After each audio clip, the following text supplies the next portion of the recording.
Ang sarap ng kalderetang baka dahil syempre ako yung nagluto, char. Meron nga ako ditong kalahating kilong karning baka, patatas, carrot, at pate. Una ko na binalatan itong isang pirasong karot at hiniwa-hiwa na rin sa ganito kalalaki. Next naman itong mga patatas at kung mapapansin nyo, napakarami ng patatas namin dahil nga mahilig si Bebe sa patatas. Alam nyo naman yung mga afam, napakahilig nga sa mga patatas. Pag kalderetang baka talaga yung niluluto ko, hindi na nagkakanin si Bebe basta maraming patatas. Yun na kasi yung ginagawa niya parang pinakakanin. Nahiwa ko na nga rin dito yung mga sibuyas at kamatis tapos ayun hiniwa ko nga sa maliliit itong mga baka para magmukhang marami. Nung okay na nga lahat ng mga ingredients na kailangan ko, nagpaint na nga ako dito ng kawali tapos naglagay na ng mantika, sibuyas at bawang. Nung masutay naman ay nilagay ko na nga rin dito yung karning baka. Kalating kilo nga lang ito pero nagmukhang marami dahil niwa-hiwa ko sa maliliit. Tatlo lang din naman kami kakain kaya marami na yan kung sasamahan mo pa ng maraming gulay. Anong maging golden brown na nga yung karne ay nilagay ko na nga rin yung kamatis. Wala nga akong tomato sauce at mayroon nga akong nakita isang pirasong kamatis kaya ito na lang yung ginamit ko. Lagay na nga ako dito ng isang beef nor cube at kaunting paminta. Naglagay na nga ako dito ng tubig at ayun papakuluan ko nga itong gas lumambot yung karne. At ayun merong ang cute na bata dito na inaantok kaya papatulugin ko muna. Napansin ko nga habang lumalaki itong baby Aiden ko pagwapo ng pagwapo. After ko nga pakuluan ng mga 30 to 45 minutes ayun binalikan ko na at naglagay na nga rin ako dito ng pate. At itong mga patatas at carrot para lumambot na. Gising na nga ang baby Aiden ko from his 1 hour nap time. At ayun nakita nga niya ako nagmemerienda dito ng kamute. Niluto ko nga lang to ng 30 minutes sa air fryer at napakasarap ng pagkaluto. Ay, did you sleep well?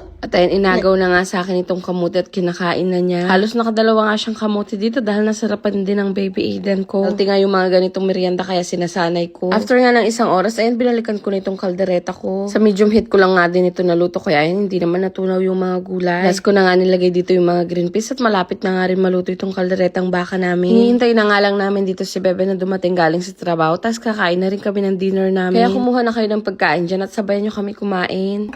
Kaldereta.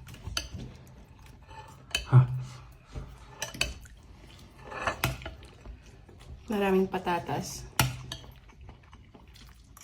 Magkamay na ako. Ang sarap magkamay.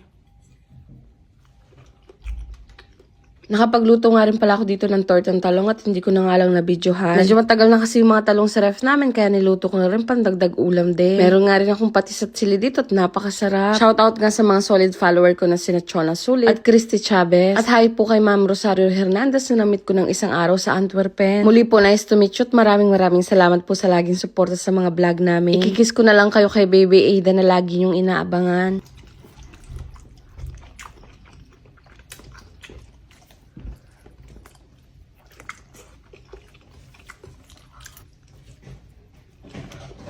The machine?